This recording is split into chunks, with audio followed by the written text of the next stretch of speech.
What's up, duelists? Today I'm teaching you guys a lesson in economics, card economics, and financial economics.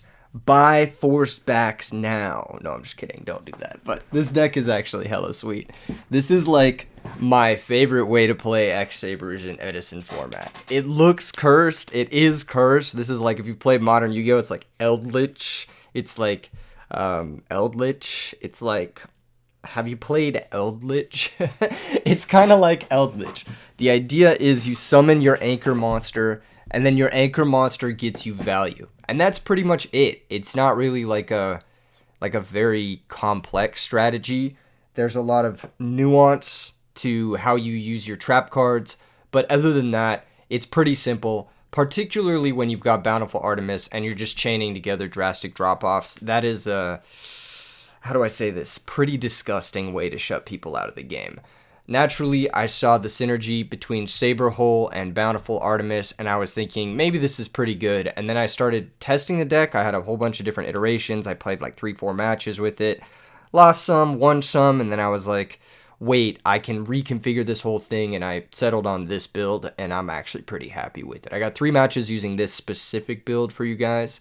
It's got some good moments, I'll say, some clean moments. But the way the deck works functionally is you try to start with Deslocuta or Bountiful Artemis.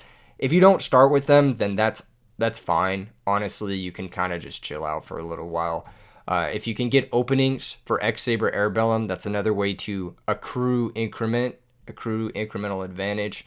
The trap cards, they're pretty bad when you don't have the active Deslocuta or Artemis or Airbellum.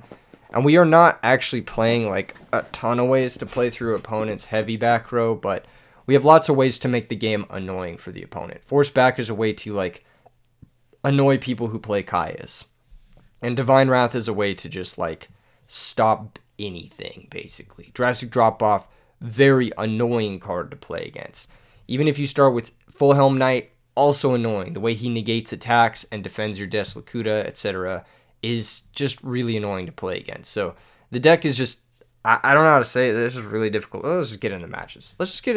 But before we get into matches, let's just get into the match. We got game 1 versus Death Plays. Death Plays wins the rock, paper, scissors. So he's going first. We're already at a significant disadvantage. This deck does all right going second, but it's not like ideal. I'll say it. Anyway, we draw into negate attack. I do want to kind of give a little bit of feedback to Death Plays here, because I feel like Death Plays is the type of player who shouldn't be playing the deck he is playing. So he is playing fairies, but I feel like he is not the type of player who should be playing fairies, and I'll get into that in a second. But before I get into that, RBET is coming up. Really big Edison tournament. Don't miss it. The online ones, sign up start the day before. Really big Yu-Gi-Oh Discord. You can join in the description below. And then RBET, really big Edison tournament. Laurel, Maryland, 500 capacity. Biggest Edison tournament all year. You can find a sign up link in the description below. RBET New York, another one of the biggest Edison tournaments all year. You can find sign up link in the description below. Don't forget to check these out. These are going to be what everyone is looking forward to. Yeah, you get the idea. RBET. Repeat it after me. RBET. Anyway, he starts off with Set Shining Angel, pass. This is actually not a good play. He should start with Set Torrential or just pass. I think Set Torrential is the best play from him, though. Set Shining Angel is a little bit silly. Like, what do you hope to float into? If I attack this, what do you want? What do you want with this? Are you trying to turn 2 Kaias me? Like, what is the plan here? I don't really understand it. Are you trying to summon Kaias and then have a dead Torrential in your hand? I don't know. Anyway, I summon Airbellum. I set 2, I pass. Now, he could just sack for Kaias, target the Airbellum. That would be annoying. But we'd get a nice 2-for-2 with Divine Wrath. So, I'm chilling. I'm chilling on that. Anyway, he just sets another Angel and passes. Alright, so Torrential's even further from being live. Definitely doesn't want to play the Kaias into the back row. Doesn't make a whole lot of sense. Kaias is good into back row. It's kind of the point of playing Kaias in fairy decks is so that you can play a little bit more silly. I don't want to say the word stupid because that's demeaning, but just play a little bit more, I don't want to say aggressively, because a fairy deck can play pretty aggressively into back row with Dimensional Alchemist. How do I say it? play like you don't have a brain. But like not in a negative way, I guess, because not having a brain sometimes is based. Anyway, we draw into Saber Hole, and now we're pretty set up as long as he doesn't find Heavy Storm, like literally ever.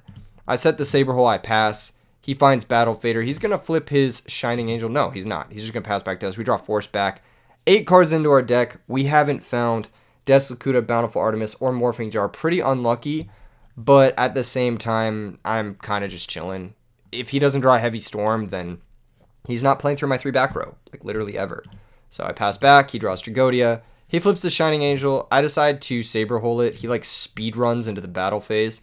And this is why I don't think he's really the player to be playing this deck. I'm going to Saber Hole it.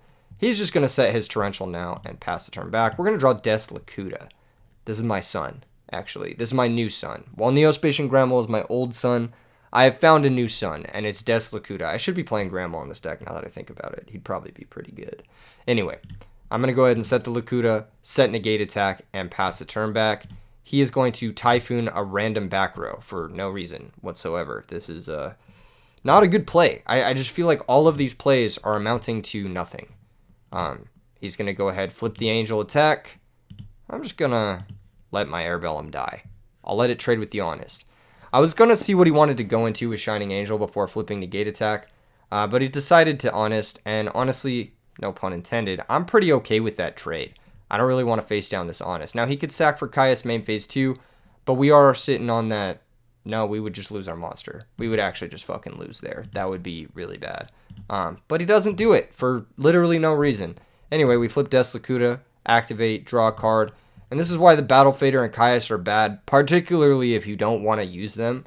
I understand not wanting to sack Shining Angel when it's your way to get to 4 fairies, but like, I have a set guy, and you hit my Divine Wrath, so what are the chances I have another one, right? And my Saber Holes are dead. Like, what? Just go for the Caius now while you still can. There's really not going to be a better opportunity for that. Anyway, I flip, I draw a card, I set it, I set my Divine Wrath, I set my Airbellum, because I don't want him to Brain Control or Mind Control it, really. I just kind of want to bluff like I have a lot going on when I really don't.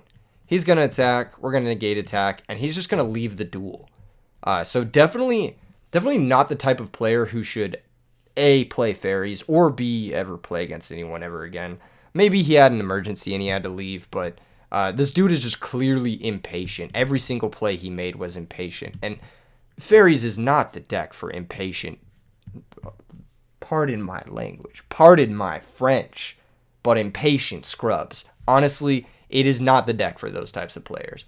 Probably should have Torrentialed at some point to kill the Lakuta. Probably should have sacked for Caius. A million different things this player could have done, but just decided against it, which is always nice. Next game is up against Zudo Q. You guys remember him. You guys remember Zudo Q. He's the guy who had the Gigaplant Assault Mode deck. Really cool deck builder. He's got another really cool brew. He's the next opponent I faced after finalizing the list. I lose the rock, paper, scissors again. You think, Keegan, stop losing the rock, paper, scissors. What's your fucking problem, Keegan? Stop. Stop it right now. But no, I must keep losing the rock, paper, scissors. I must flex on people. This hand's a lot better because we do have Artemis. So it's just like a better hand. Every hand you have Artemis is like a good hand, which is about 39% of your hands. So in 2 out of 5 games, you're going to open with Artemis, which is pretty good. Anyway, he sends Plague, passes a turn back. I have Typhoon here, which is really nice. With the Upstart Goblins, I think it actually goes a little bit higher than 39% at opening Bountiful Artemis. We're in Typhoon in the back row. It's going to be Phoenix Wing Wind Blast. So he's telling me he's onto some degenerate shit, probably some Malicious, probably some Stratos action, possibly even some Diva Hero action. I'm going to go ahead and Upstart into a second Bountiful Artemis. Pretty happy drawing 2 of this guy. He's really strong. Stronger than Armageddon Knight. We're just going to run over the Armageddon Knight and then set the Book of Moon and pass. So one thing I really like about the Full Helm Knights in this deck is that they can swing into Rykos in a way that I think Counter Fairies actually really struggles with. Ryko gives Counter Fairies a lot of trouble. Full Helm Knight just attacks it. If they pop the Full Helm Knight, he just comes back. So it's like you kill Rykos for free, which is nice. Ecall is going to go and grab Stratos. And then on top of that, like if he can't run over this Artemis, next turn I summon Full Helm Knight. And then he can't run over it another turn because I put up a Negate Attack. And it's just so strong. It's so strong at cascading this build. He's going to go ahead and summon the Stratos. He's going to search for Captain Gold. So possibly some Chaos stuff, possibly some Gear Town stuff. I don't really fully understand what's happening here. He's going to attack. I'm just going to book his Stratos. Keep it simple. Keep my Bountiful Artemis around. Hopefully top deck something nice. And try to put the Full Helm Knight into play. He's going to Captain Gold for Skyscraper so he doesn't draw the brick. Totally understandable. And pass turn back. We find Dark Bribe, which is a nice card to find because that'll prevent him from brain controlling us.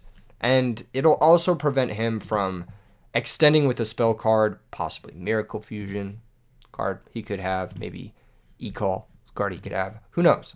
Anyway, I'm going to summon the Full Helm Knight. I'm going to attack. And I'm going to attack directly here. This is a little bit risky into Gores, but I figured the deck that's playing Skyscraper possibly isn't playing Gores. There's a good chance it's not. It might be. I could be wrong. And if it is, then I can Black Rose main phase 2.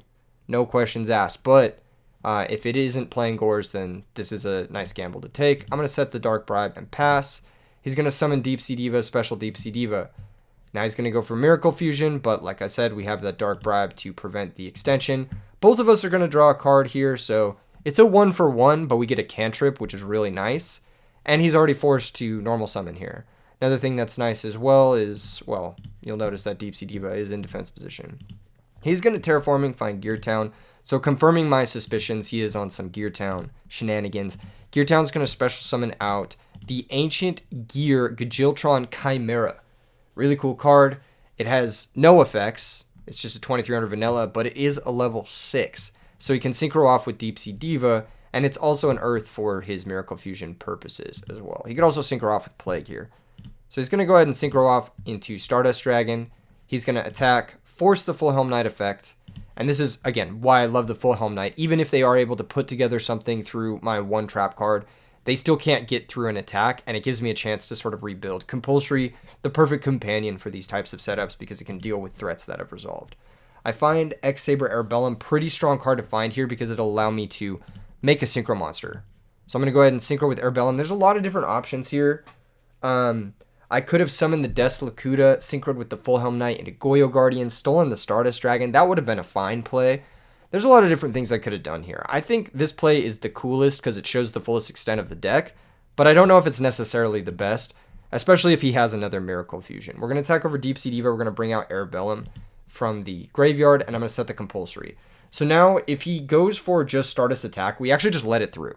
Because next turn I can go for the Yugioh and steal the Stardust, and then I can pop his field spell, and we can be just crushing.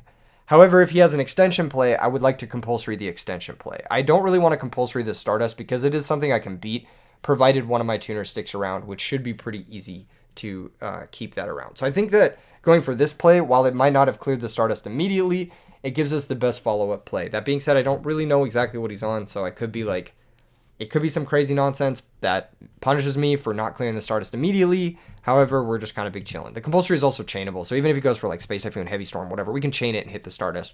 Worst case scenario. He's going to Foolish. This is going to send Malicious. So now he's got the Plague Malicious action. He's going to go Plague, Malicious, and at this point, I could compulsory the Plague, banish it. He'll have the Malicious in defense position, which we can easily run over. However, I'm thinking the only thing he can make here that like super duper threatens us is Thought Ruler Archfiend, and even that is fine. Because like let's say he makes Thought Ruler Archfiend, he attacks my Arbellum or something. He attacks Full Helm Knight. That is the annoying part, right? And then he clears the Full Helm Knight, he gains 1300. Okay, he attacks with the Stardust. We compulse the Stardust. On our turn, we normal summon Lacuta, we make Yugioh, we steal the Thought Ruler. That's perfectly fine. If he makes Dark End Dragon, he goes priority to pop one. We just chain compulsory, clear the Dark End Dragon, and we clear the Malicious for free. So I'm thinking I actually just let him synchro here because there's no 8-star synchro he can make that I even give a shit about. So he's going to go ahead and synchro, and he's going to make Dark End Dragon. He's going to go priority pop, try to pop the Ancient Fairy, and we're going to chain compulsory. So now Dark End, even though you can activate its effect with priority, if it can't lose attack, it won't resolve. It has to lose the attack to resolve. So compulsory is going to resolve first because it's chain link 2. It's going to return Dark End. He's going to click on my monster, but I'm going to let him know it has to lose attack to resolve. And he's like, oh, okay. So now the Stardust runs over the Arbellum. Kind of fine for us, honestly. Big chillin'. We can do exactly what we said we were going to do. Make Yugioh. Attack over the Stardust. Attack directly in under Gores because he still has that set field spell. Main phase 2. Pop the field spell. I did not do that because I was scared of Gear Down. I'm a bitch. I'll just say it. I'm a bitch for not popping the Gear Down. Anyway, he rips Miracle Fusion. He's able to make an absolute 0, and that can run over the Stardust. Now, had he crashed into the Yugioh Guardian, We could have negated his Absolute Zero's effect with Stardust. One thing he could have done differently, though, was he could have activated the Skyscraper and attacked over the Goyo Guardian, and I think that would have put us actually in a really bad spot. Probably just a stalemate, but still really annoying and bad spot for us. I think that might have been the better play for him. However, he decided to clear the Stardust, make it easier for him to resolve the Absolute Zero, which is totally understandable. It's not a crazy line of play. It's just probably not as good as just running over the Goyo Guardian and leaving me with 2 cards that, yes, I could crash the Stardust into Absolute Zero, but it's the same outcome, right? And Stardust is weaker than Goyo Guardian, so it saves you life points. Anyway, we draw Book of Moon, which is a pretty good draw. We can pop the field spell now, gain 1,000. If he had summoned out a Gear Gajiltron Dragon there, then we could have like booked it, then taken it with Goyo or something like that. Like, it wouldn't have been the end of the world. Anyway, we're going to attack over the Absolute Zero. It's going to pop both our monsters. Kind of sucks, but, you know, we got the damage in, and we're still up a card. We summon Bountiful, set Book of Moon, and say, all right, deal with Bountiful on low resource. He just passes. We find Dark Bribe. I summon Bountiful. There's actually no reason for us to attack into Gores. I don't know if he plays Gores. I don't know if he plays Trag. But now that we have Dark Bribe, we win. Set the Dark Bribe, pass. Next spell he activates is going to get us a +2. Draw Deslakuta, pass. He sets a back row, pass. We flip Deslakuta, get a draw card here. Draw into Drastic Drop-Off. And this is where, like, we have total control of the game. It's going to be impossible for him to win. We're going to set the Deslakuta, set the Drop-Off, set the Negate Attack, pass the turn back. He's going to draw for turn. We're going to Drastic Drop-Off. We're going to draw 2 new cards. One of the most insane effects you can resolve is Drastic Drop-Off with 2 Bountiful Artemis in play. It literally, just insane. It's a Guardian Chimera in Edison format, straight up. He passes a turn back. We draw another Drastic Drop-Off. We get a resolve Deslakuta again, and this is just like, this is peak Edison format gameplay. Normal summon the Full Helm Knight, pass the turn back, Drastic Drop-Off one more time, draw 2 new cards, draw into the 3rd Drastic Drop-Off. Oh my gosh, I just get infinite turns, but I figure I'll put him out of his misery. Draw a card here. We'll go ahead and normal summon Deslakuta, make Gotems to play around Gores, attack for 16. He's going to go Regeki Break. I'm going to Dark Bribe, draw 2 more cards, hit for 16, hit for 16, and attack directly with X-Saber Gotems. And then we go into game 2. This is just a really sick position to have, you know, being up a million cards, getting to draw cards like this it's just so much fun. I love this. I love every part about this deck, and I hate that I love every part about this deck. Anyway, I don't really know how to side. He's playing like a hero, like a Chaos Hero, Diva, Ancient Gear deck. So I look at my sideboard, and if you take a look at my sideboard, what do we really have for this? I guess I have Dyna, Oppression are okay, and Pulling the Rug could be okay. I feel like it's kind of difficult to figure out exactly what is good against him. Going second, I actually like to side out the Saber Holes. So I side out 2 of those, and I bring in 2 Pulling the Rugs. I think it's just, like, cleaner. Forced Back is also a little bit worse going second than stuff like Compulsory, so I like to side 1 of those out for a Royal Oppression. You can also side out Negate Attack, because if he is playing the Ancient Gear monsters, they get around Negate Attack, like Ancient Gear Gajiltron Dragon gets around Negate Attack. So you could side out 1 of those, but I think it's too important to have as just a way to protect your Deslakutas and Bountiful Artemis from the openers while keeping your draw engine going. And then you can also side out some copies of like Upstart Goblin or like Morphing Jar or Airbellum, something like that. But I don't know. I think I like to keep them in.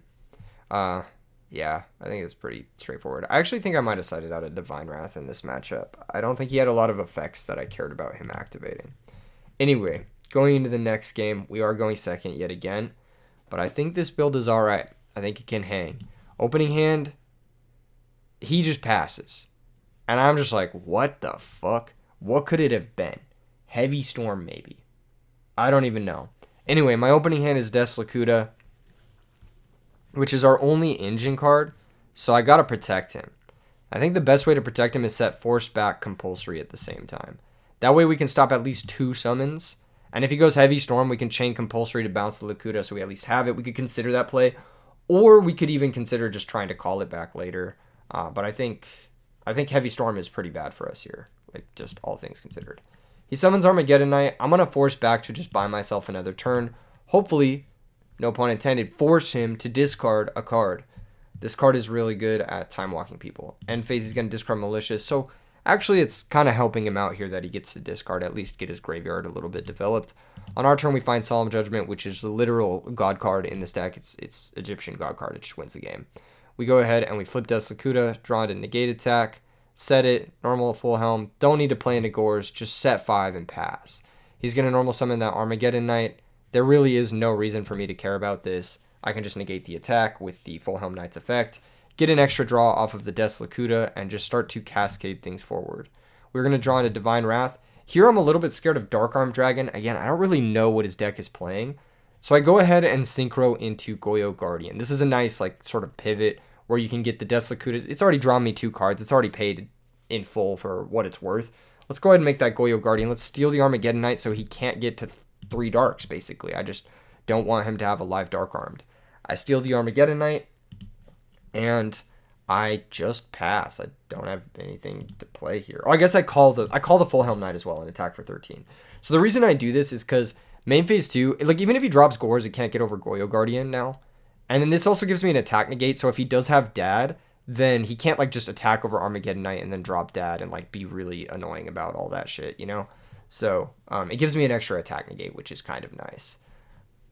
I just attack for 13. He doesn't drop Gores. He top decks Heavy Storm and then he plays it. So this is going to warrant our Solemn Judgment, obviously. Can't just let him 5-for-1 us, basically. So he's going to Plague now, stack, Mally now, summon, and then once again we're in the same spot where I have Compulsory.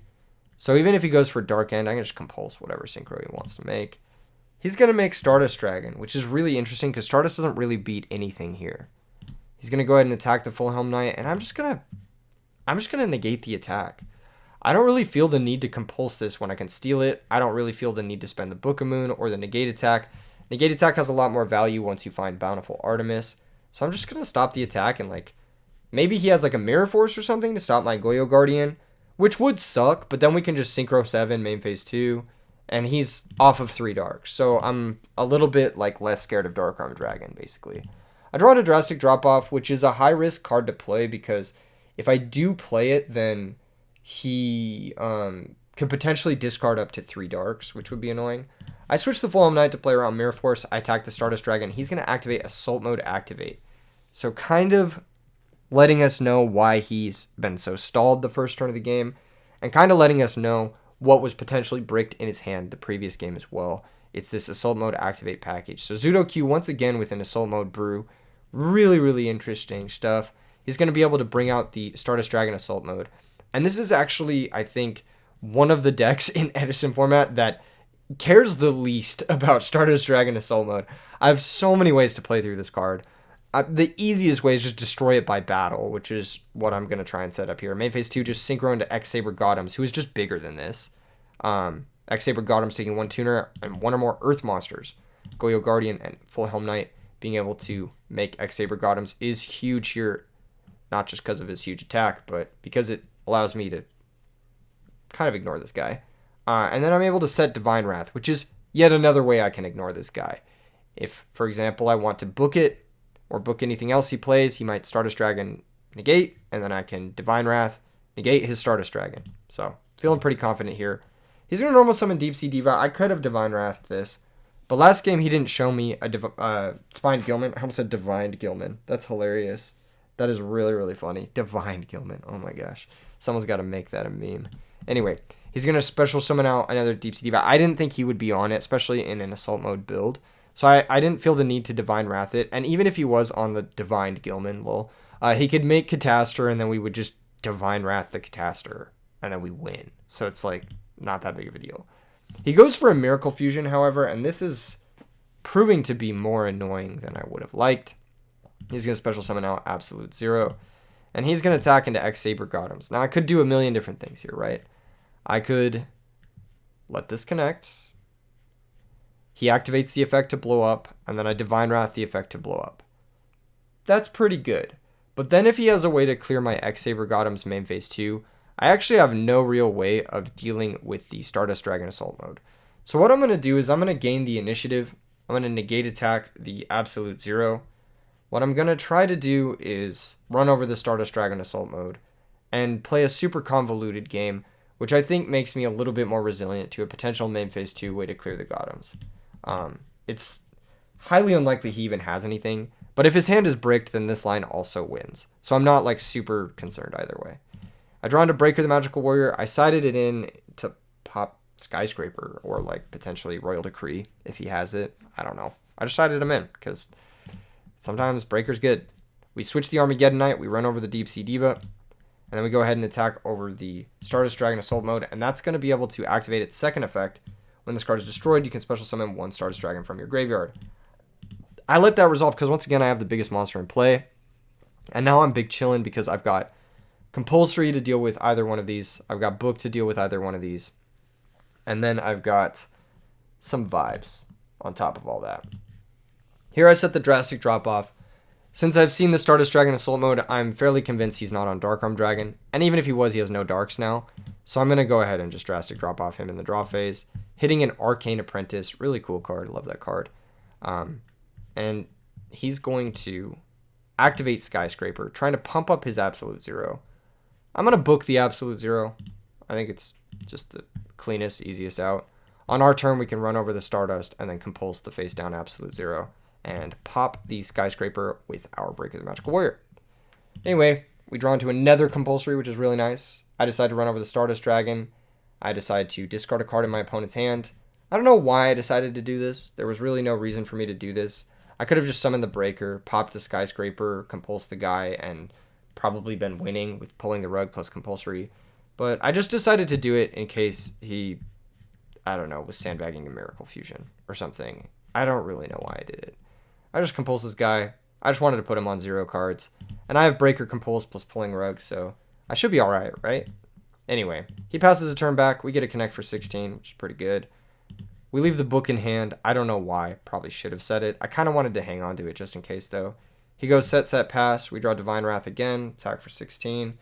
We just set the Book pass. He summons Assault Beast. We can go ahead and Book a Moon, this problematic monster. And we will draw into Upstart Goblin into Upstart Goblin. I usually don't like siding out the Upstarts in this deck because you have so many like powerful 1-ups that you want to draw into. I attack. He's got Regeki Break, pitching the second Stardust Assault mode. So showcasing he had a pretty bricked hand with the Ancient Gear Dragon and the Stardust Assault mode.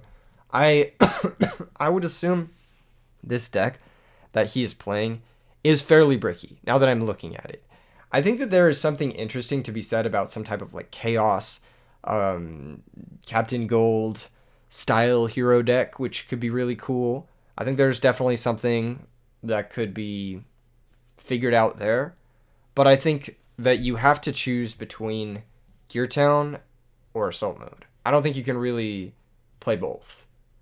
Like in theory, you could get the Chaos Sorcerer plus Arcane Apprentice combo to go into Stardust Assault Mode after you banish a key monster. Like that's pretty good. Or you could go for the Gear Town stuff into Ancient Gear Dragons, and that's pretty good.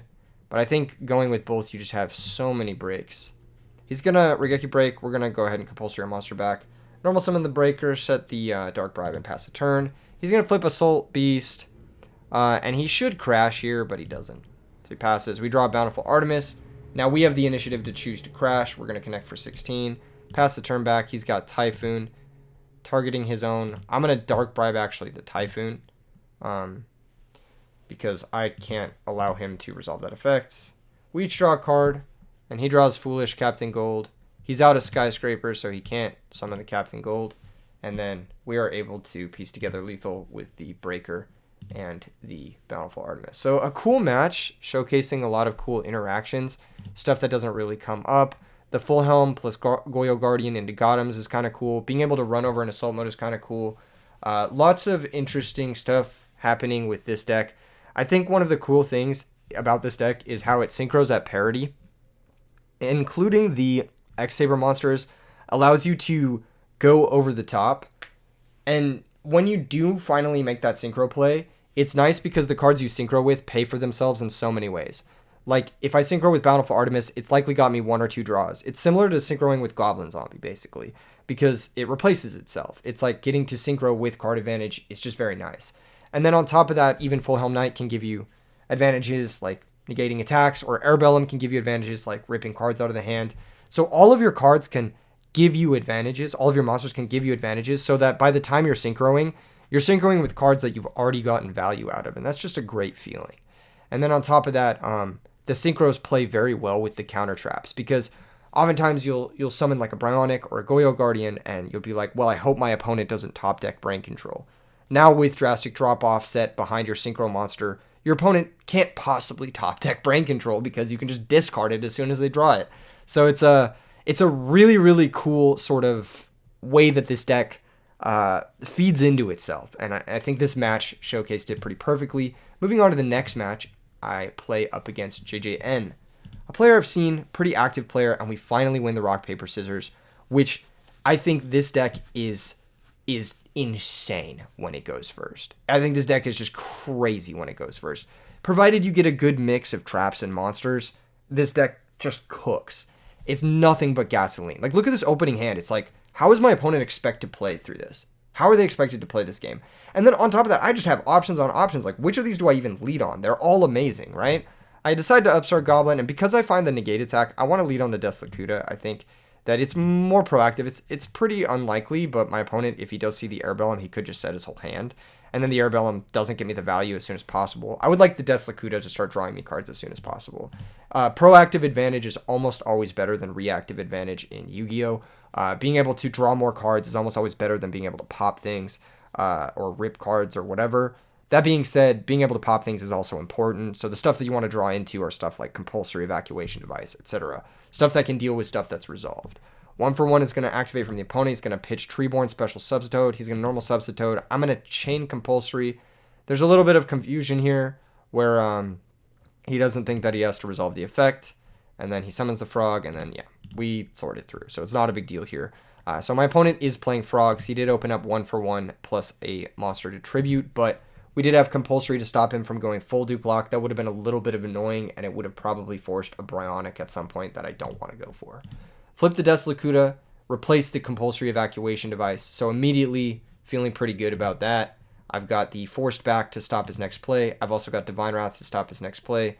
And I've got Saber Hole to stop his next play. So I've got so many ways to just interact with the opponent's like plays here. He's going to normal Substitute. I'm going to Saber Hole. His turn's pretty much over, so I'm going to get yet another Deslakuta draw. Deslakuta's going to find me a second Deslakuta, so I'm going to start crushing here. We set that, set the force back, pass. He's going to e-call for Stratos. I'm going to force back the shit out of that Stratos because I just want to get some more draws, basically. I draw into Drastic Drop-Off. Beautiful draw. It's going to discard anything he draws. I'm going to go ahead and Synchro into Goyo Guardian. Set the Deslakuta. Normal summon Bountiful Artemis. He's going to Threatening Roar. I feel no reason to Solemn Judgment that. I'll just take my +1, keep my Solemn Judgment intact. He's going to draw for turn. I'm going to Drastic Drop Off. He's going to try to get me with the Swift one by discarding a card that he didn't draw for turn. And I'm like, no. You cannot do that. You cannot do that. This says they must discard one of those cards. So he does have to discard the card he drew. I said no. The card you drew. And then he says nope. Tries to get me with the nope. I respect the hustle. I respect the attempt to cheat. But I have to remind him, yes, no, that is exactly how it works. You have to discard the card you drew. So he discards the enemy controller that he drew for turn, returns the ocean to his hand, and we get to draw a brand new card. We're all engines cooking here. It's going to be pretty impossible for a frog player to really break through this. He's going to go ahead and Soul Exchange. I'll just Solemn that. Fuck it. Draw my card off the Bountiful Artemis. He normal summons Stratos, searches Malicious Edge. Now, if he was a seasoned player, he would know that he could attack because the activation of this Soul Exchange was negated. So even though it says the turn you activate this card, because Solemn Judgment negates the activation, he can then conduct his battle phase. However, even if he did, we would just negate attack and draw a fresh card with Bountiful Artemis anyway. So it's like totally fine. He's going to pass back. We draw a second Bountiful Artemis. Once this deck gets going, it's just cascades. It's like playing I don't know how to describe it, but like the Shardless Agent decks and like Legacy Magic the Gathering. Once it gets going, it's like you just have so many cards, and it's like, man, I don't even know. Like you could stack my opponent's deck, and I don't think he would win from this point. Normal summon Bountiful Artemis, run over the Dupe Frog. I don't even want the Dupe Frog in play. I want to be able to summon a tuner if I get it. He tries to pull another fast one, adding back Substitute with the dupe frog. And I say, can't add that, not a frog. And then he says no target, which is crazy to me. I'm like, do you not play a second Treeborn? Do you not play swap frogs? Are they in your hand? Like, dupe frog can add from deck as well, deck or graveyard. So maybe he just doesn't want to search. Maybe he doesn't want to give away information like he plays swap frog in his frog deck. But we are going to be able to set a couple more back row. And it's just like, how do you win? You can't win through this. You can't win through it. Even if he has Heavy Storm, I don't even think he's winning through this. Like, even if he has Heavy Storm plus Brain Control, I don't even think he's winning through this. Like, legit, that's how crazy this is. That's how insane this board setup is. But yeah, he's just going to go ahead and enemy controller, take the Goyo. I'll just book it. He brings back the Treeborn. He has the defense. He sacks for the Evil Hero Malicious Edge. He attacks. We've got the negate attack plus draw 2. He's going to pass back to us, and he's going to concede. So against frogs, we've actually got some good ones in the sideboard. I've got 2 Fossil Dino, which are pretty nice. And then we've also got Pulling the Rug, which are pretty nice. And then we got Oppression, which we could side in, Industrial, which we could side in, but those are more like extraneous. I feel like our matchup against frogs is already pretty good, so we don't need to do too much. I believe I sided out one of the Airbellums. You don't really want to have too many tuners because they can steal them and synchro with them. It's a little annoying. I sided out one of the Airbellums. I think I sided out maybe one of the Full Helm Knights. I brought in the 2 Dynas. I sided out the Jar and the Call of the Haunted. These don't line up super well against frogs. I brought in 2 Pulling the Rugs. I brought in a 3rd Pulling the Rug over, I believe, a negate attack. And then I think I brought in 1 Royal Oppression too. I'm not really sure what I brought it in over though. But yeah, we have some good ones for frogs. Anyway, we get to go second. As if that's a good thing. And we open up pretty nice. We got the Pulling the Rug. We got the Drastic Drop Off Artemis combo. Everything is just looking up. I think I might have sided out the Saber Holes. Yeah, I think I might have sided out the Saber Holes for the Oppressions. I think that's the play. Anyway, we draw into Compulsory. You want to side out the Saber Holes because they could have like Soul Exchange and it's like awkward. Post board, they can do a lot of things to deal with your X-Saber and then they 2-for-1 you in weird ways. Attack with the Artemis just to get it face up. I just want to see what it is. It's a Dupe Frog. We're going to take some damage, but it's not a big deal. Set 3, drop off in the draw phase, hit the Caius, draw into a Smashing Ground. Oh, I guess I sided that in too. I must have sided it in over the the Oppressions or something like that. I just wanted to be able to clear 2,000 defenders in case of this instance happening. He goes for an enemy controller to take. I'll just Compulsory Bounce my monster. Easy 2-for-1. Easy 2-for-1. He's going to go ahead and set back row and pass. And now I'm just up 6 cards to 4 because I got 2 2-for-1s. Even though I went second, I'm just dominating card advantage. I'm going to normal summon Artemis yet again. I kind of want to break open that back row before I start swinging with Airbellum. He's going to go ahead and use Regeki Break. And I got yet another 2-for-1. So 3 2-for-1s in a row with the drop off plus Artemis, the Compulsory on the enemy controller activation, and the Artemis eating a Regeki Break and an Evil Hero Malicious Edge. Pretty crushing. Set the Divine Wrath and pass. He passes back to us. Now we have the Divine Wrath to play through Battle Fader and Gores. I'm just going to summon Artemis and attack. No reason to get greedy with the Airbellum hand rips. If he has Gores, then I don't really want to have to not replace the card, basically. Set book. He's going to Brain Control. We've got Book of Moon. Easy stops to the Brain Control. He's going to pass back. We've got the Airbellum now for the hand rip. So we can connect with this guy. Rip a card out of the hands. We're going to roll a die. Hit a 3.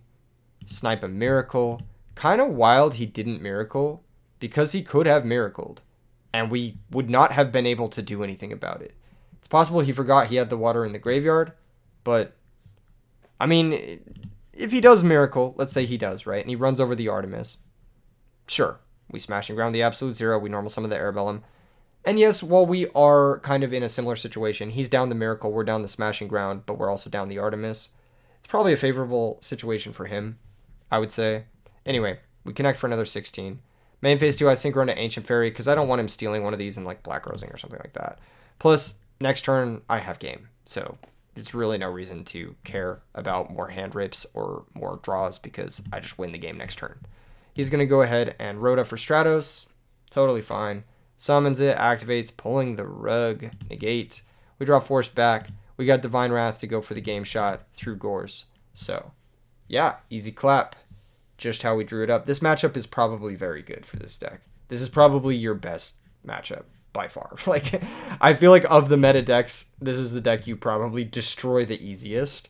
I'm not exactly certain which deck you would have too much trouble with. Counter traps are surprisingly hard to interact with.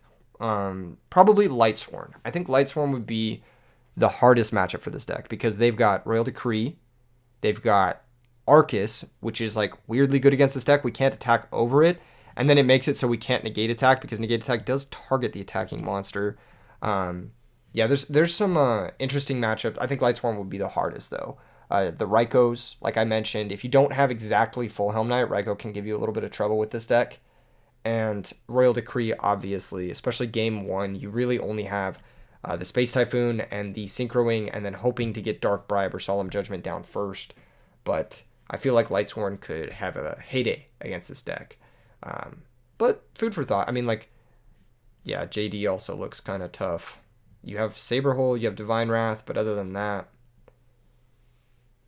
JD looks like it's a beating. Yeah.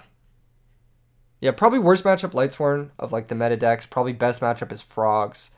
You probably have a decent matchup spread against the hero decks. I feel like this type of deck just beats up on fucking Alias decks and Diva hero decks. And you probably beat up on Vayu Turbo as well, but Blackwings is probably difficult. I think Blackwings is difficult because they can sort of shred you end phase. They can end phase Icarus and just like, then you just kind of fall apart from there. You don't have a lot of great comeback options against Blackwings. I think the end phase Icarus play is devastating. End phase Delta Crow, that type of thing if they're playing Delta Crow. Even just Dust Tornadoes, high amounts of generic spot removal with very aggressive Black Whirlwind plays, that sort of stuff. That being said, I think if you do go first versus Blackwings and you have the initiative with enough summon stops, it might be an easy matchup. I think that matchup might be a coin flip. Vayu Turbo hero decks are probably favored for you, and then Frog decks probably favored for you. Lightsworn is probably very heavily unfavored for you. I'm not certain about the Fairy decks, the Chaos Fairy decks. That's something I'd have to consider more. I don't think this deck does a great job of dealing with battle recruiters. You kind of have to Divine Wrath them. And as a result, I think zombies might also be a little bit of a problem. I can imagine your opponent killing a Death Lakuta and then bringing it back with their zombie master and then just out-advantaging you. That way it would be really funny. Or really annoying. I can't really tell which. So zombies is probably bad matchup. Fairies is probably bad. I'm not exactly certain about Quick Draw. Quick Draw is probably good. Just because pulling the rug and oppression, you just have a lot of tools. And then I think Blackwings is probably favored overall because you do get triple consecrated plus counter traps. I think that's pretty strong. I think if you can get the consecrated plus counter trap setup going, then that's pretty good. Might want to alter the sideboard a little bit for those bad matchups. Might want to have something a little bit, maybe like Kaiku the Ghost Destroyer for Lightsworns, potentially over the Dust Shoot, something like that. Some sort of repeatable Graveyard Hate could be really useful versus zombies and fairies as well. So I think, yeah, Kaiku the Ghost Destroyer might need to make an appearance in this sideboard. But really, really enjoying this deck. I think it's shockingly good. Even in the matches that I played with like the less good versions of the deck when I was like still just like...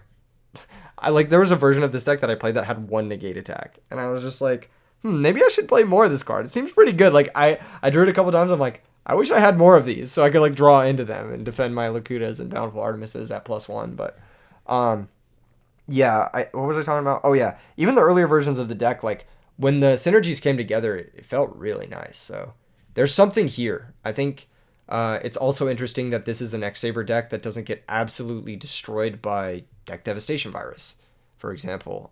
And this is a fairy deck that also doesn't get absolutely destroyed by Deck Devastation Virus. Food for thought. Let me know what you guys think in the comments below.